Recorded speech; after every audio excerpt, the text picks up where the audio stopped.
Welcome back to Roundtail Restoration, everybody. My name's Chris. I've got my 1964 Triumph TR4 that I'm restoring. Today we're going to be doing a little bit more motor work. Got the pistons installed. I picked up a set of 89mm pistons for a little bit more displacement, and learned some expensive lessons while trying to get the pistons installed, but solved that using better tools. So we'll see how it went. Not too bad. They're in. The motor turns, so that's a good thing. Spoiler alert, I guess. But anyway, thanks so much for watching. Let's get it sorted. All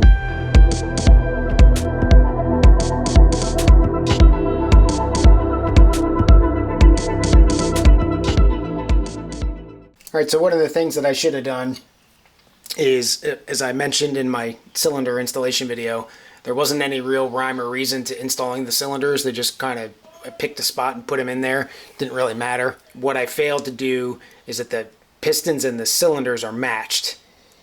The connecting rods obviously have to go to the particular position on the crankshaft because those are matched. So you can't move them around. So what I should have done was take the weights of the pistons and take the weights of the connecting rods and match them so that they were the closest weight, and then align my cylinders that way to try to even out the weight. So I did not do that. The cylinders are in.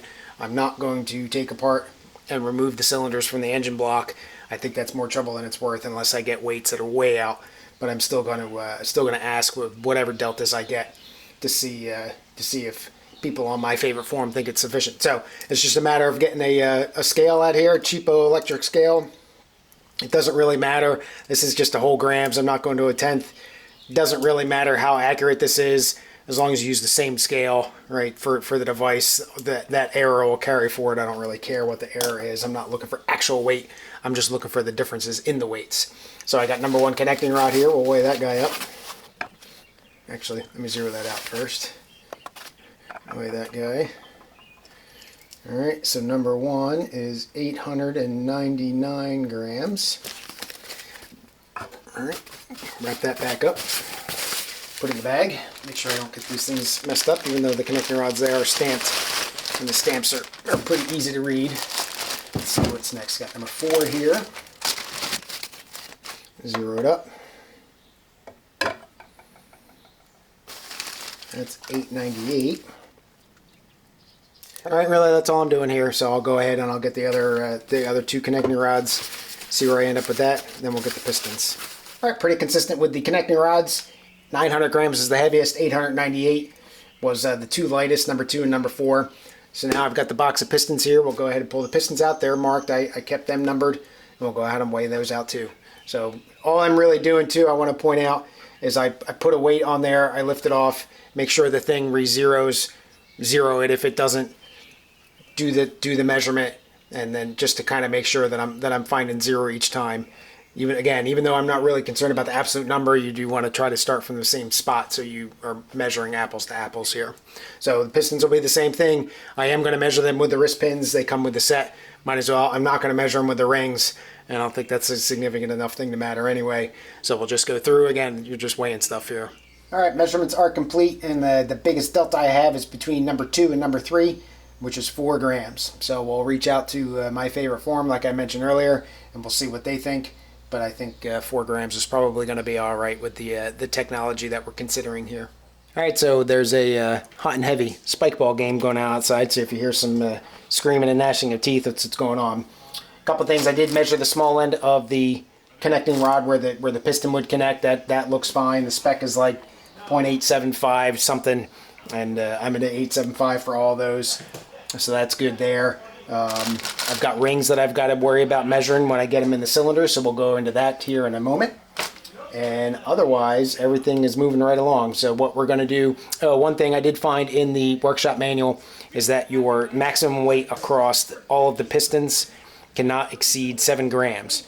So I figure that I've got my largest delta, like I had mentioned, is 4 grams. I'm going to call it good no matter what. And I did get confirmation from my favorite form that 4 grams is just fine. So that's essentially 2 independent sources there, and that the gentleman that answered me I trust.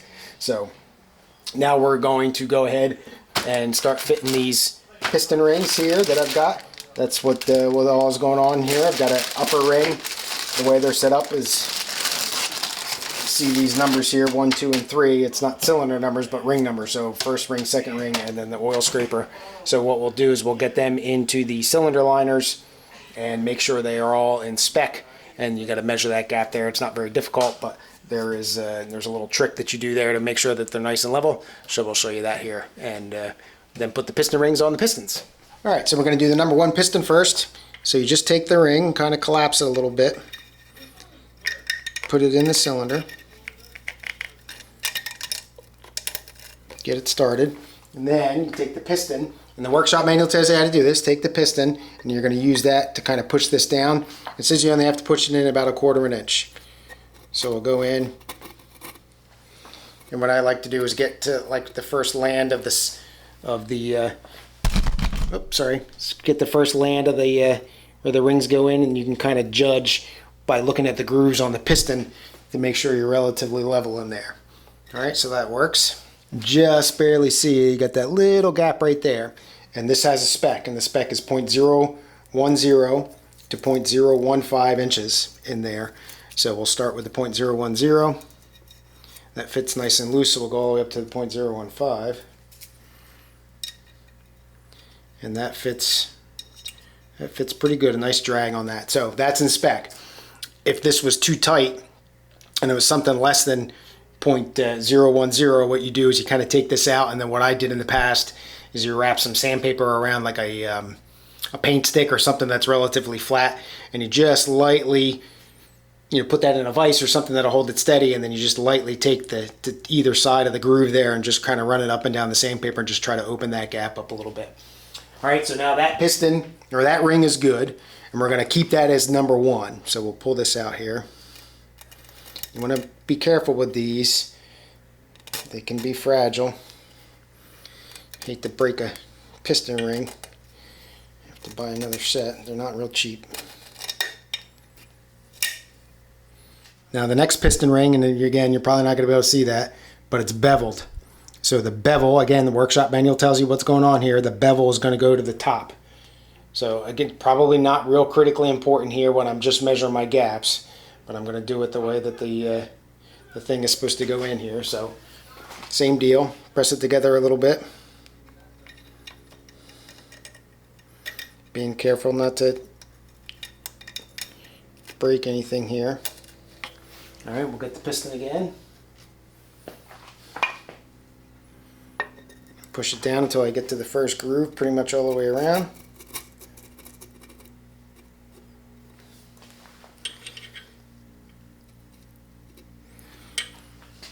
All right, that looks good. Start with the 010, nice and loose. 015 in there. And that feels pretty good. So that piston ring is good. All right, start with the 010. That's pretty loose. Go to the 015. And that's a little looser than I'd like it. So in that case here, we'll just try a different ring.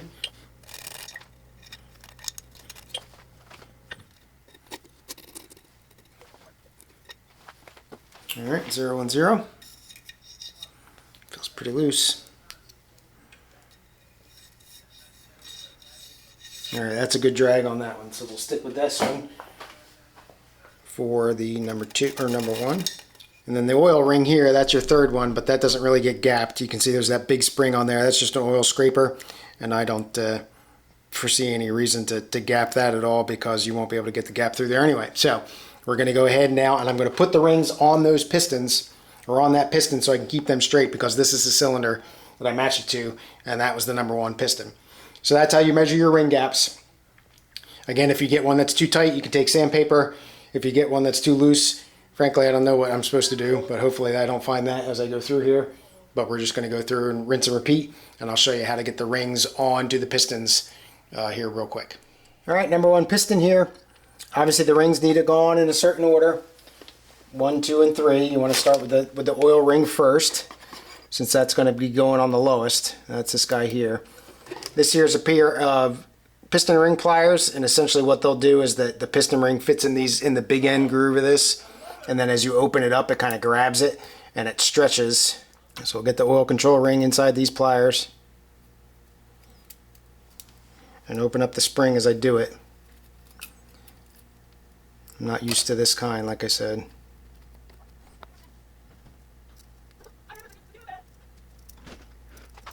Yep.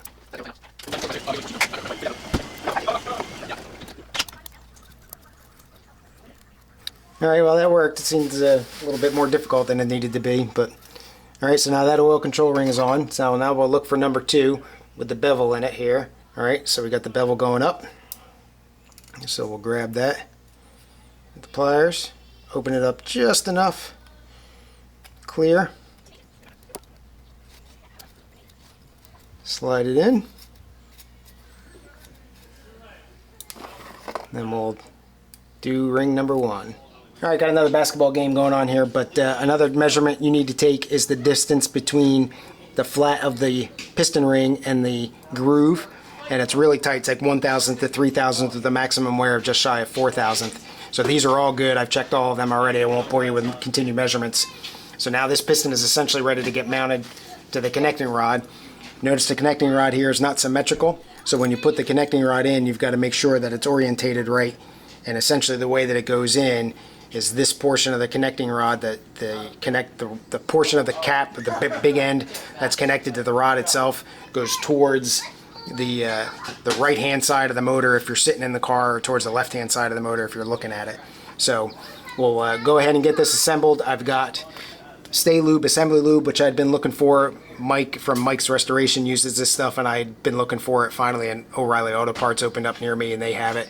I preferred using that stuff, but so we'll go ahead and we'll get these assembled and get this piston ready to go into the motor.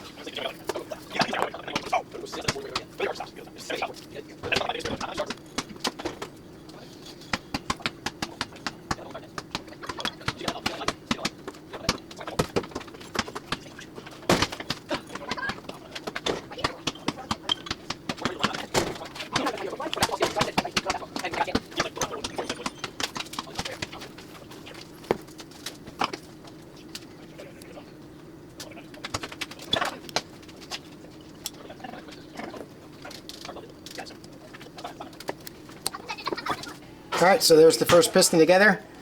Not in connecting rod put together. Didn't tighten these down and didn't put the bearings in yet, so we'll set this aside and move on to wash, rinse, and repeat for the next 3.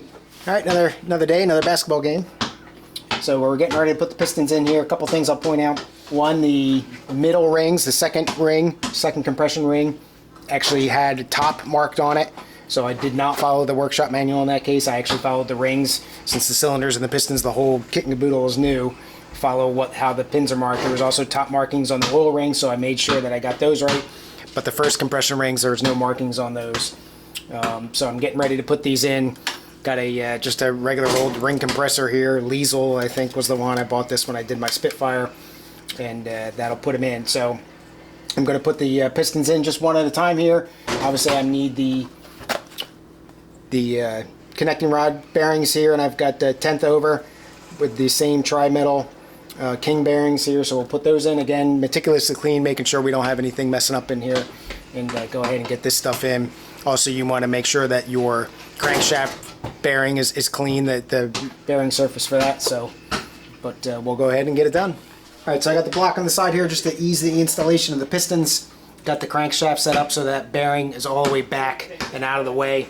And again, remember that these connecting rods are not handed or sided. So the connecting rod's going to go in like this with the big end that's connected to the connecting rod facing down in this case. So I do have the bearings in here, and got to compress the rings, set the rings so that all the gaps are not in the same spot, so you don't get just minimize the chance for blow by. We'll get the rings compressed here and go ahead and get it knocked in.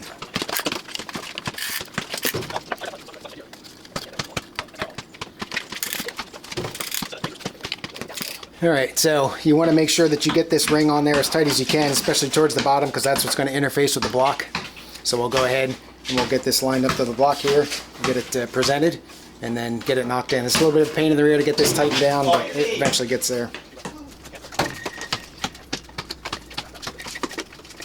Alright, once you get it in there, just take a hammer, right in the end,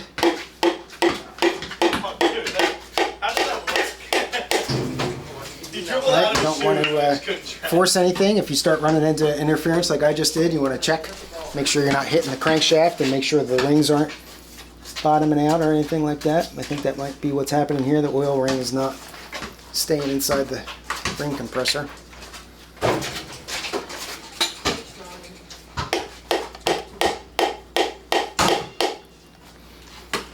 Obviously don't want to break a ring here.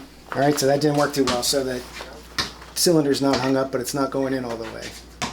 So the oil ring is not compressed far enough. So see if we can get this tightened down anymore.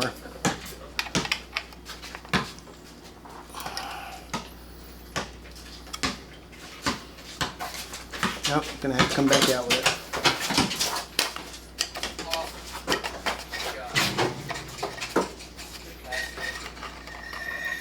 Not my favorite thing to do here.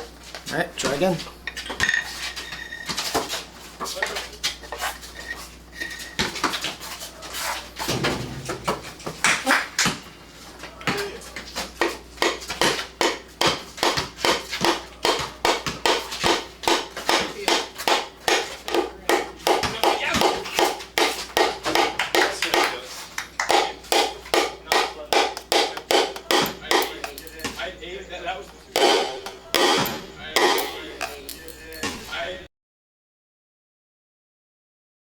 Alright, so I have fixed my problem by getting a new tool. This here is a tapered ring compressor by ARP, specifically 89mm, you can see there, and ARP you can see there. So I picked this up from Amazon, believe it or not, on their used sales, their Amazon warehouse, and it was like 40 bucks. So obviously, you know, the next level for ring compressors, but it definitely is sized, and it's spoiler alert, I already tested it once, and it works. In the interim, while I was waiting for everything and gaining confidence and all that kind of stuff, I did end up taking the connecting rods and the pistons and the whole shebang, got new small end bushings pressed in, and got the connecting rods balanced to the pistons. So even though I talked about the weights and all that kind of stuff, now they're subtly different, but at least now they're matched. I figured, what the hey. So we're gonna go ahead and do 1 and 4 because the crankshaft now is all the way down. So lesson learned from the last time. I was trying not to, you know, trying to be slick a little bit and be able to see stuff and control it a little bit better by turning the block. I'm not going to do that anymore, and I'm sticking with the orientation that I talked about before, and then get all 4 cylinders in and get them snugged up, and then turn the motor over, physically turn the motor over, and then start doing a now I can't remember what that stuff's called, the line where you check the bearings, you know, Plastigauge. That's it. Alright, so real quick, let me do this and I'll show you how it goes. Alright, liberal amount of oil on the inside of the cylinders here. Same thing for the inside of the ring compressor. I'm just going to make sure that's nice and slick in there. Alright, put the ring compressor down. And again, the letter A that's on the top of the pistons is going to be facing me, and then the big end that's connected to the connecting rod also faces this side of the block. The other thing you want to check is you want your ring gaps, like I think I mentioned before I broke something, to not be, or the splits in the rings, you don't want them to be all lined up. So I'll just kind of offset them. I mean, I don't think you really need to kill yourself with that, but get them so they're not lined up anyway, especially the compression rings. I don't think the oil rings probably as important, but I don't want the compression rings all lined up.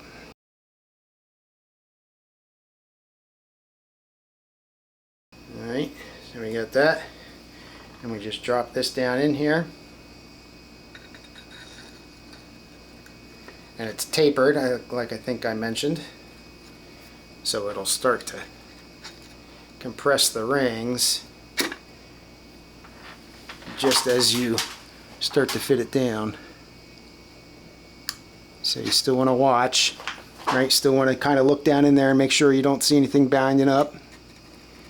And you can see the rings kind of shrink into the piston. So I'm able to push that down pretty good with just my hand there.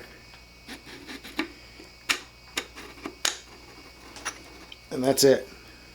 That guy's in there. How much easier was that? All there is to it. Alright, same thing, we'll go to number 4. Get that lubricated up and get that one in.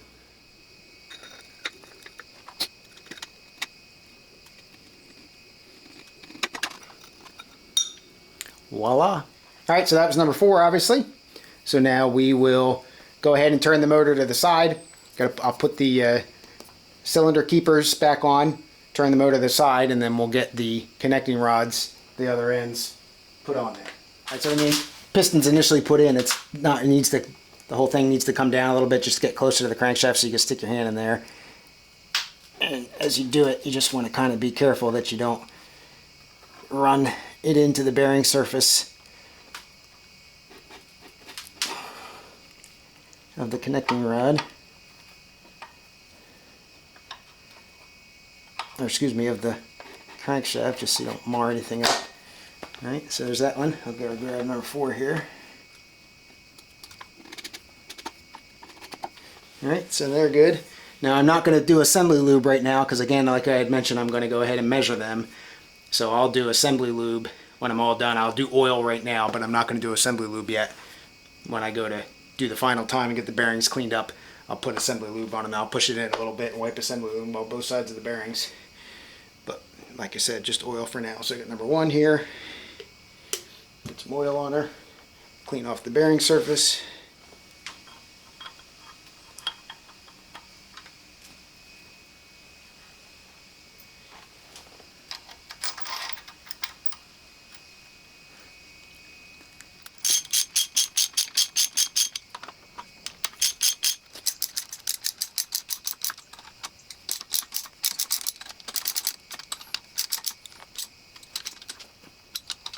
Alright, you might notice that I'm trying to walk them in a little bit so I don't get them crooked as they tighten up.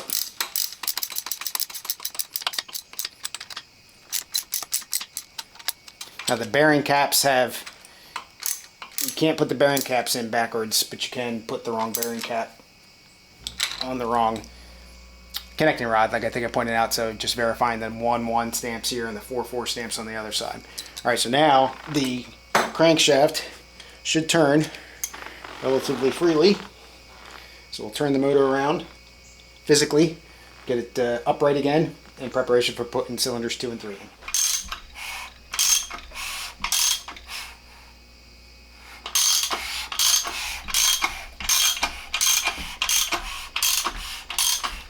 Alright, it feels nice and smooth.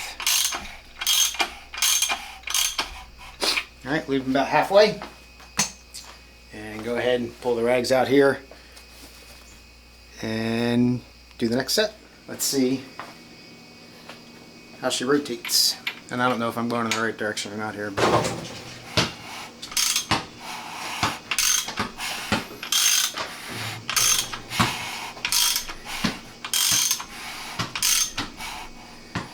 alright, feels pretty good to me. So we'll flip her all the way over now and do some Plastigauge.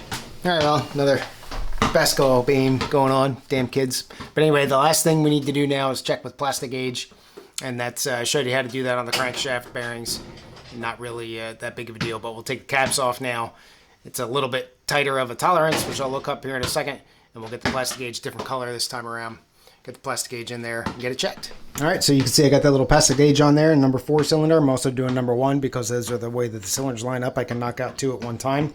Put the cap on, torque it down to spec, and the clearance is 0.0028 to 0.0040 inches. So this is the red Plastigauge, which is a little bit thinner to check, unlike the crankshaft, which I used a little bit of thicker stuff. So we'll get the bearings on, torque them out, take the caps back off, and I'll show you what it looks like after that. All right, so you can see the crush right here, and the spec, like I said, 0.0028 to about 0.004 or so. And you can't see this, but you'll have to trust me. It's definitely not quite as wide as the 0.002, but a little bit wider than the 0.003. So I'm going to call that good. I have taken measurements with micrometers, and those are all good. So now what we'll do is we'll get some assembly, get this cleaned up, get some assembly lube in here, and I've got ARP studs that I'm going to put in here, or bolts, I should say, and we'll get them torqued down, and the 1 and 4 will be done. And then we'll move on to 2 and 3. All right, so cylinders 2 and 3 check out just fine, about the same as cylinders 1 and 4. So you can see there's residual there. And I just have an orange stick here. That's for you, Eric. And we'll just scrape that stuff off. Now the Plastigauge website does say that even if you leave this stuff on there, that it's not going to cause any damage, and it'll just run right off, which makes sense since it's just plastic. But I like to get that stuff off of there. And again, the orange stick is just made out of plastic, so you don't get obviously you don't want to be using metal here because you'll mar your surface. And we'll just get all that stuff out of here. All right, so that looks good. So now we'll clean up the bearings on the bearing caps. Make sure there's no residual on those. I'm not doing that on camera, obviously. But we'll get the bearing caps cleaned up. All right, so we're going to rotate the motor just a bit here.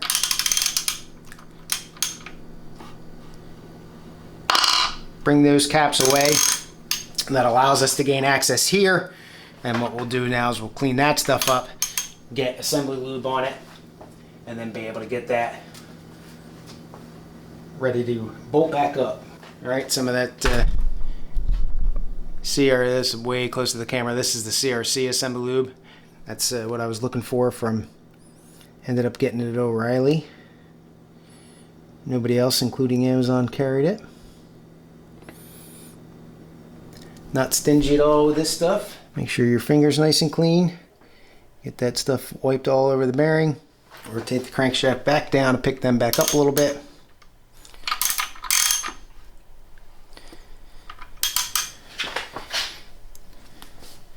And you will pinch it, so you gotta find the right spot there. Alright, so there's that one. So we'll start with number 3 here. Piston's gotta come up just a touch. Verify I'm picking up number 3. You can find the stamp. Make sure you get the orientation right.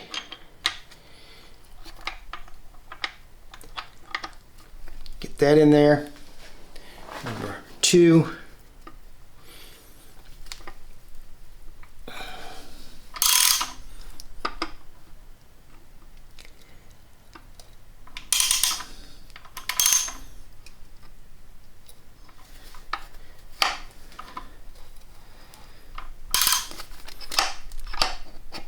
Again, pick the piston up a little bit. Last cap. Put that on there. These are the ARP studs here. These are 7/16 bolts. I'll put the part number in the description. These are the same ones that Ted at TSI Automotive use on his website that he would sell you. So that's what I'm using here. You also want to have the ARP lube, so I'll lube up all of the threads of these, get these in all 4, and then go ahead and get them torqued down. All right, so these ARP studs I ordered, or bolts I ordered directly from ARP. When you do that, you will not get a kit, which means you don't get their lubricant, which is this gray stuff. But if you get a kit, like the head stud kit for the TR4, you'll get a pouch of that. And you can also order it if you want just to have in like a tube. But tend to put this stuff on kind of liberally, and this just gives it lubricant so you get the proper torque. And I essentially get it in all the threads.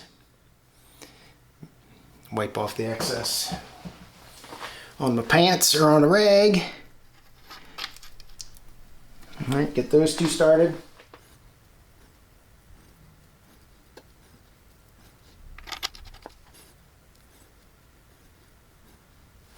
All right, last one.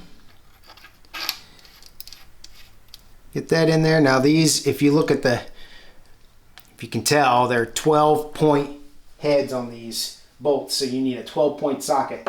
A regular 6-point socket's not going to work real well for you. And they're 7/16, so we'll go ahead and snug them up.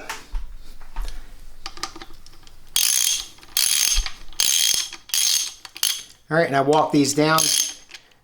Can't remember if it was this video I showed you or if it was the main bearing cap video, but walk these down so you don't get it crooked. Pinch something and then think you're tight and you're not. So just alternate them until they get snug. And 55 to 60 foot-pounds, so I got it set on 57.5. And again, we'll kind of get them nice and snug. And we'll walk it up.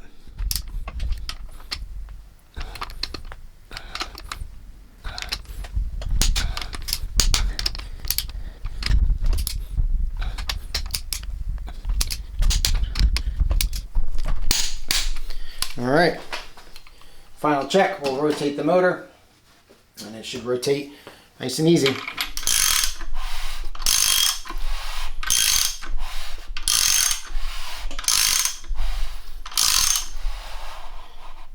All right, so there we go. So I leave it about midway position. I'll shove rags in the cylinders on the other side just so I don't get any gross stuff in there, and that's how you do that. So thanks everybody for watching, and that's, well, at least that's how I do that. So have a good rest of your day. Cheers.